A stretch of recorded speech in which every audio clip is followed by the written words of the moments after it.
Rick. All right, my man, state your name. Let them know you on Nicovelli TV. Yo, this is Rick. I'm on Nicovelli TV. That's what's up, man. Knick fan.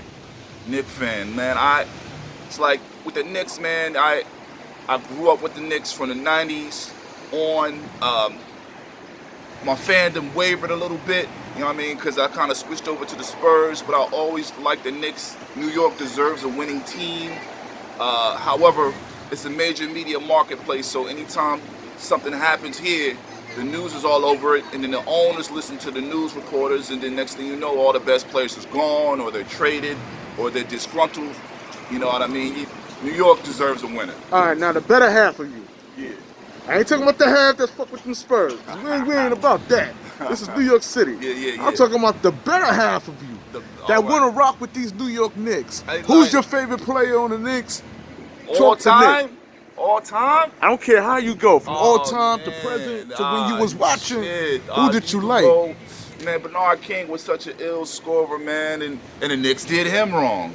And talk to me about his game before you talk about the Knicks doing him King, wrong, man. You know what I'm saying? He was a prototypical small forward for his era, scoring bunches from the mid-range.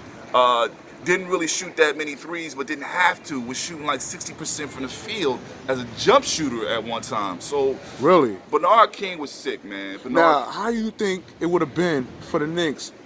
Because when Bernard King was downhill, Pat just came. Yeah, actually, Pat. Like Bernard King and Pat Ewing, they were on the same roster that year that Pat got drafted, but they didn't. And I think he played something like 30-something games that season.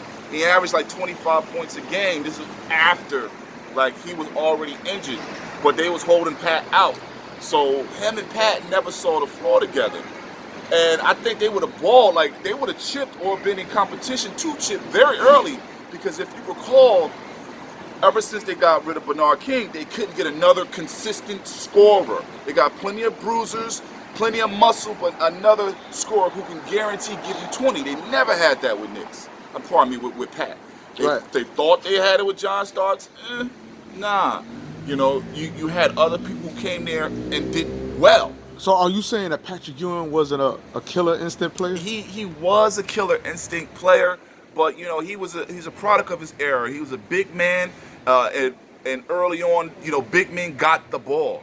Like, you got rewarded for all that hard work, for all that rebounding and block shots and down there wrestling with gorillas and all that. You got rewarded for that. You went down on the other end and you got the ball.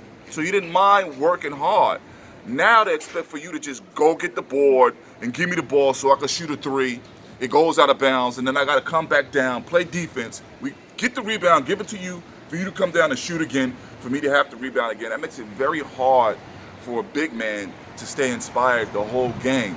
Okay. So getting back to the question with Pat Ewing, Pat Ewing was a killer instinct player? He was an instinct player. He could score. He was a beast. He was athletic, but he can't do it all, especially not in that era. What was he averaging? Like 2 assists for his career. So he wasn't much of a passer. Once the ball went down there, Pat was putting it up. And I ain't mind Pat putting it up, because he was the best thing you had. Okay. And John Starks, man, from the 3 to 18 to the left-hand dunk. Talk to me. I mean, what did you like in between them two? I mean, come on, man. Talk to me. John Starks, the left-handed dunk. See, the thing about John Starks is he was like, for all the street ballers and everybody who didn't go D1 and whoever, all the people who had to bust their ass like extra hard to get into the NBA. Like, I was cheering for John. He played in the CBA, played overseas, the U.S. Basketball League, which most people never heard of, but it's actual pro league. And he finally made it to the NBA, was balling out, but you know, when we needed it the most, what 1 for 11? What was that shooting performance he put up in Game 7 against Houston? I think it was 3 for 16. Yeah, some credit. I'm talking about from 3-point range, but yeah, 3 for 16. But then at the same time, once a player, you see a player isn't stepping up to the if he's not ready, you got to pull him out. I can't really blame that on John, because statistically speaking, he wasn't supposed to be in that position anyway. You know what I mean? Statistically So speaking. you putting the blame on Pat Riley for not taking You John? had a 4-time All-Star in Rolando Blackman, who, while he wasn't a three-point shooter, he was a 4-time All-Star who could score and defend. He was long in the tooth, but still, he's a vet. Didn't play him at all that Game 7. You had Hubert Davis, who just came off a championship with North Carolina. No, he couldn't guard anybody, actually. That's kind of what got him out the league. He couldn't guard, but he could shoot. He didn't play any minutes. So I have to kind of put that on the coach. I mean, this is Pat Riley, the great Pat Riley, the players coach who always puts players in a position to win. This is that Pat Riley. And he did not put his players in position to win. All right, moving right along. Xavier McDaniels. When we speak of the X-Men, he had a lot of players hard. Yeah. Particular Scottie Pippen. When you speak of today's players, anybody on the Knicks resemble his style of play, man? With Xavier McDaniels, at that point in his career, he was a bruiser. They weren't expecting him to get 20 and 10 a game. So at that point in his game, he was a bruiser. He was, he added to that Knicks persona with the in-your-face, grit and grind, defense. I'm gonna bump you in the paint, and you better not complain, because I'm a cuss you out all the way back down for being soft, for complaining. Like, he's from that era, and I don't see anybody from this era, not on the Knicks, but any other organization who plays like that, because that sort of behavior is immediately, reprimanded. The refs, they see you talking shit, tech. Like right away. They see you getting too physical, tech. Right away. Like, they cut all that out. And so it's not in the kids' minds these days to be that way. I remember when I was a kid, and you'd be playing, you coming up in the little leagues and everything, and the coach would have just this one big kid on the team who really couldn't play. When things got rough, what do? You send in the goon. You send in this big goofy kid to start throwing everybody around. It was a part of basketball. It was a part of basketball. I never forget this. It was an old press conference with the old coach, John Chaney, old black coach, used to play for Temple. He was like, send in the goons. And that was a real thing. But now it's frowned upon. Matter of fact, people look at goon as kind of a racial slur. It's kind of like the N-word. You know what I mean? Now I'm going to switch it up a little. When we talk about the greatest point guards we ever seen play on the New York Knicks. On the Knicks. What come to mind? I'm going to throw some names at you. You have Clyde the Glide. You have Steph Marbury. And I love You Steph. got Mark Jackson. Yeah. Talk to me. Who Man. lights up your day when I mention point guards on the Knicks? For the Knicks, it's going to have to be Clyde the Glide. 35 and 15 in a game, in a series closing championship against the Lakers. Clutch, could score, could rebound, could defend. Probably a combo guard before they really even used the phrase combo guard, which they really didn't start using a lot until the late 80s. Right. But yeah, that's him. So what did he have that Mark Jackson? Well, Mark Jackson didn't score as well as him, and I really loved Mark Jackson. Really, since St. John's. But Mark Jackson, he didn't score like Clyde.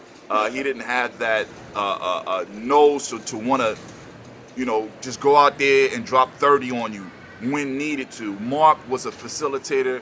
He was an orchestrator. He loved to bring the ball up in prototypical point guard fashion and just lay the table for everybody else, which is actually something that's, since Jason Kidd, I don't see nobody who just does that, as far as basketball players are concerned in the NBA. But, I long story short, I gotta give it to Clyde, because, Michael Ray Richardson, he had a little bit of both of their game and was more athletic than both. But, unfortunately, people's demons, even when they reach the pinnacle of their life, some people's demons, they just can't fight them off. All right, my man. Now I'm going to put some meat on the bone. All right. We'll speak of Carmelo Anthony. He came to the New York Knicks. He was the last player that gave the New York Knicks a postseason. A postseason. And Talk to me. I love And there's Carmelo. talks about him coming back. Yeah, I thought it was bullshit at first, but yeah, they serious about him coming back. I don't know what they plan on doing unless they're gonna just let him lead the team from the floor. Other than that, I don't know. But Carmelo Anthony, a classic scorer, definitely a top 10 small forward of all time, and does what he does in that mid-range.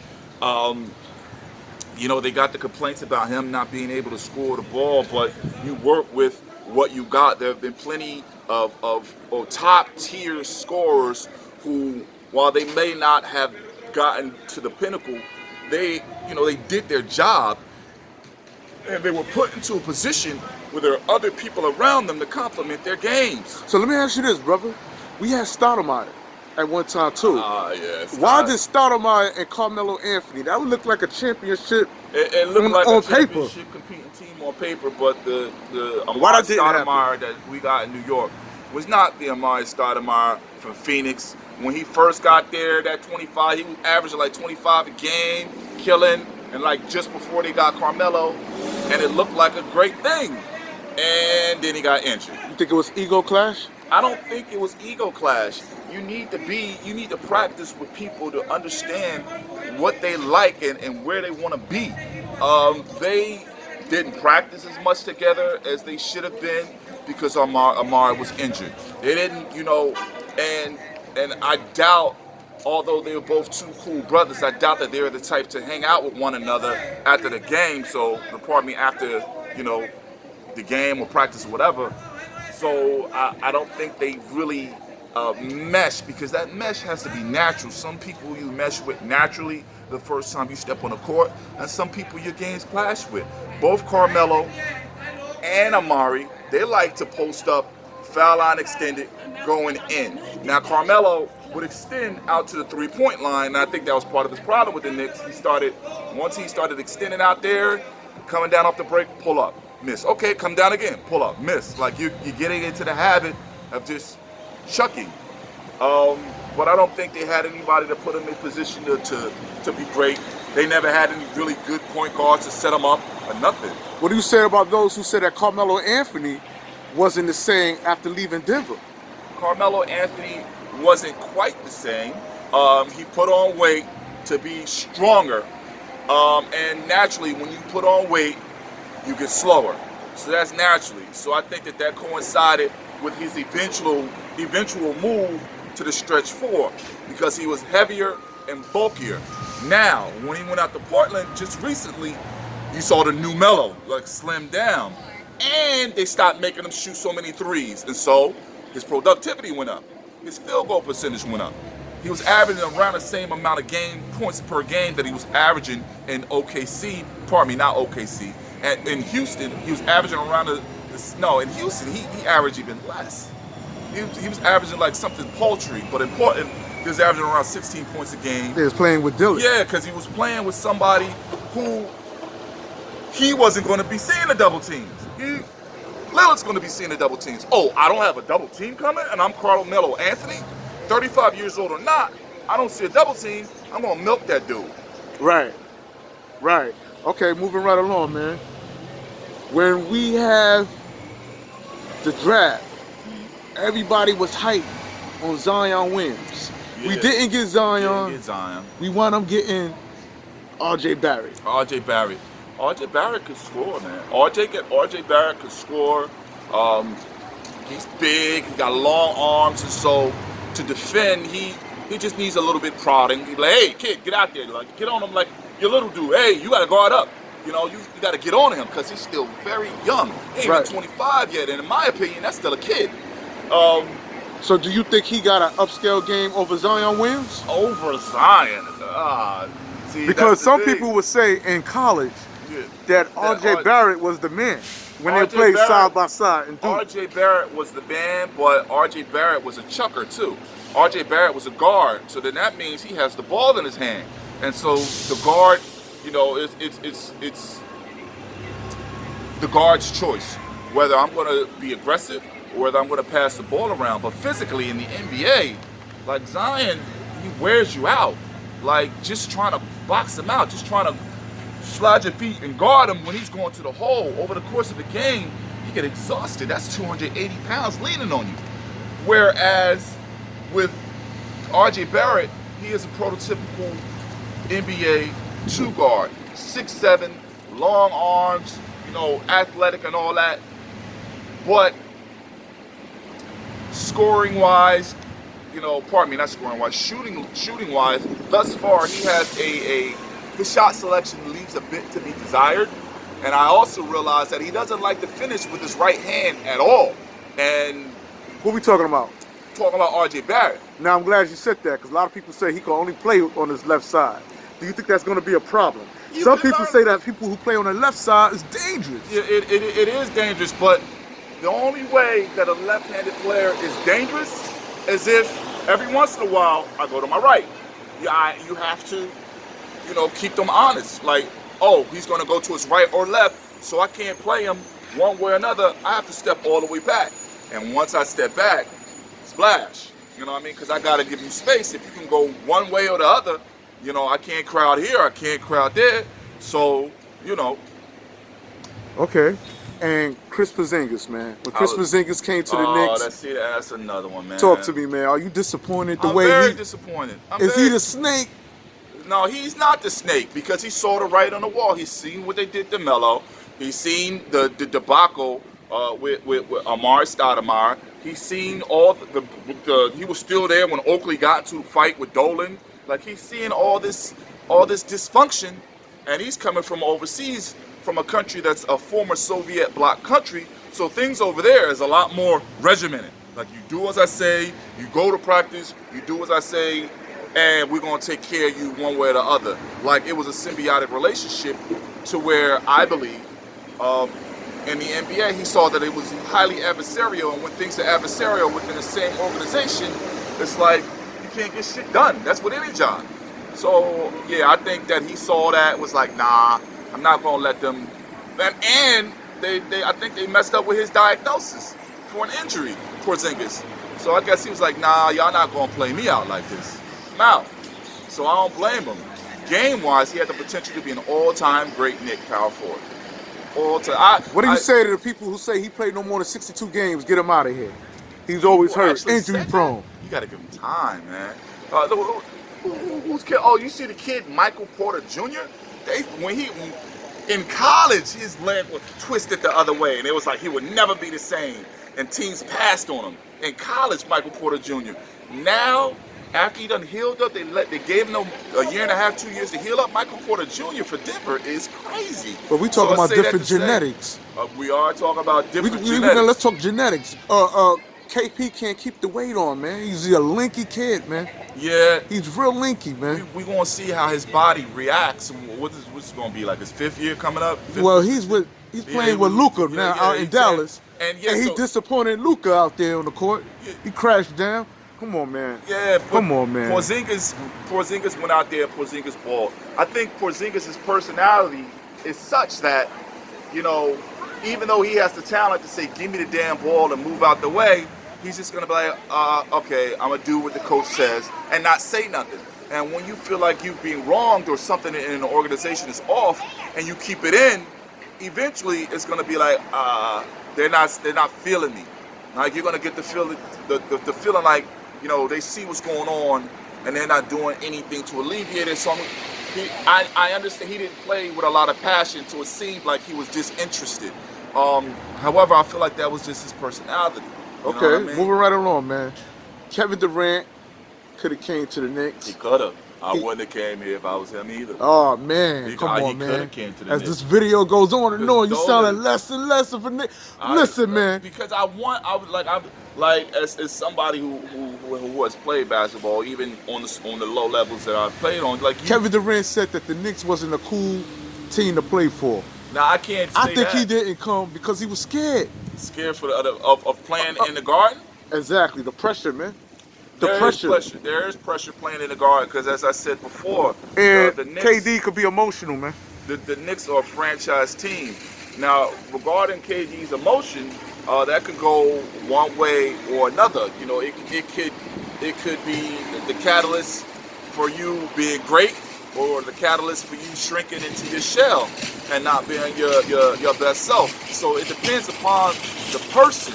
Now we see the outward, like, oh, we see, oh, Kevin Durant, oh, he's got a burner account, oh, he's on Twitter complaining, oh, he's coming at such and such sports star, pardon me, such and such a sports reporter, why don't he's making millions, why don't he just, stop complaining. That's what we see on the outside, but internally we don't know how this is inspiring him. You say what you want about him so-called stealing 2 rings in Golden State, but he was the man, both those chips in both those playoffs. So yeah, I'd rather not my superstar be so whiny and so complaining and so always in the news about something, but I'd take him. I'd take him in a heartbeat. Even with that torn Achilles? KD, yeah, he'll be all right. And here's why. He's almost 7 foot, but he weighs like 210 pounds. So I think that Achilles, once it heals up with today's medical techniques and with today's physical therapy, he'll be fine. Because like a lot of people, like they'll have a severe injury, and these days with these techniques, if you rehab well enough, you'll come back even stronger than you was before. Like another example, Baron Davis. I remember when he first tore up his leg when he was in New Orleans. The cats was like, oh, Baron's never gonna be the same again. And he came back and it seemed like he was jumping even higher. You know what I mean? So yeah, but that's like flipping the coin, man. Yeah. It's a prayer, because look at Cousins. Cousins, exactly. But Cousins is 270. He's 270. That's a lot of weight to be walking around with. And I think that eventually Cousins is going to be all right. Because I think the Stars has something good in store for Cousins. I like his game. I like his demeanor. And all those news reports about him having a bad personality, that's just white boys just complaining and getting their shit off because they can't get their shit off on him any other way. I really, really like Cousins. I don't think he's as bad a pariah as people make him out to be. Regarding that injury, I think you just got to give him time. All right, and last but not least, when we talk about point guards for the New York Knicks, we got 2 point guards, man. Dennis Smith Jr., Frank Ntilikina. Who do you go to, man, out these 2? And neither one of them might not start. I like Dennis Smith Jr. Ever since he was with North Carolina, and when he first got drafted, he looked alright. Like those first couple seasons, he looked alright. I expected him to get better with the Knicks because he's going to get all the minutes, which is what I expected. But then they start splitting minutes like heavy with him and Ntilikina, and then sometimes Ntilikina was getting more minutes than him, and I'm like, are you a fan of Ntilikina's game? I like Ntilikina, man. I just need him to shoot more. I need him to be more aggressive. He's smooth. He don't talk a lot of shit. He don't complain. He don't get in trouble. I like the French kid, but this is NBA basketball. This isn't the NCAA, and your point guard is a point guard based league. So you need to I need my point guard to be kind of a dog, and he just is kind of too, for an American. Me as an American, he's kind of too, it's not a big deal. It's kind of lackadaisical, it seems. But again, that's just his demeanor. But have you seen him play for Team France? Balls out! He balls out for them. It's like watching Steve Urkel go into the chamber and he come out as Stephon. Yeah. What the fuck? Talk to me. Talk to Nick, please. And I think part of it is that confidence. It's like, yeah, he's got confidence to be out there on the floor, but nobody is saying, yo, you got that same confidence, not just to be on the floor, but you're the point guard. It is your choice. If you decide you want to shoot, you shoot. You decide you want to take it to the rim, you take it to the rim. You decide you want to pass, you pass. It's point guard's choice. So for me, if you made me the point guard, like my choices are wide open. Like I could dribble it up and pass it around, or I could pass it my 2 and cut and post, like whatever type of point guard I am, I can do that because I have the ball in my hand all the time. The counter side to that is I have the ball in my hand all the time. So if I'm having a bad day, my team has a bad day. So, but you have to be confident, especially as a point guard. You have to be like about it. Like, yeah, like your big man might be having a mopey day, but you can pull him to the side and hey, big dude, pull it together, rebound. But who's gonna pull your point guard to the side and be like, yo, you gotta get your head in the game, like turnovers, like so on and so forth. Like, I suppose, of course, you have to have a coach who has that ability to get in your point guard's face and be like, yo, you're taking bad shots. I need you to chill. An example of that is Westbrook. We know Westbrook can stack he can stuff the stat sheet. But like when he catches the ball, he doesn't even take a stop and take a second to think. He just goes. Would you like to see him on the Knicks as our point guard? Who else is with him? Like, I want to know, with this team? Because you got talks of him might being able to come. Yeah, they're talking about that too. Chris Paul. I would rather have Chris Paul. I would much rather have Chris Paul at this age than Westbrook, because Chris Paul doesn't need to dominate the ball. Chris Paul doesn't need, like, Chris Paul, he'll run, like, he'll be the 2 guard, and then when Schroeder come in, he'll be the point guard. When Chris Schroeder comes in, he'll move to the 2, and he won't be bitching about, you know, oh, I'm supposed to be the 1, I'm supposed to bring the ball up every time. Some point guards are really like that, where they need the ball in their hands all the time, and they're annoying as shit. Chris Paul ain't like that.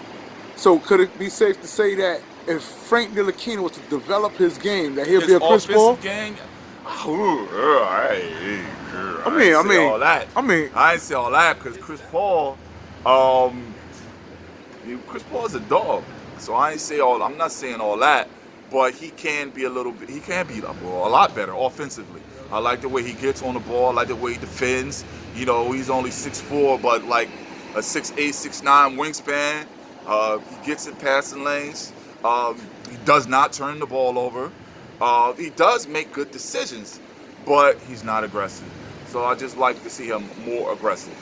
And with that being said, the OG's on Nicovelli TV, breaking down what he wants out of these New York Knicks. I just want the Knicks to win, and I want New York to see a winner. You know what I'm saying? New York deserves a winner in basketball. And with that being said, we out. Peace.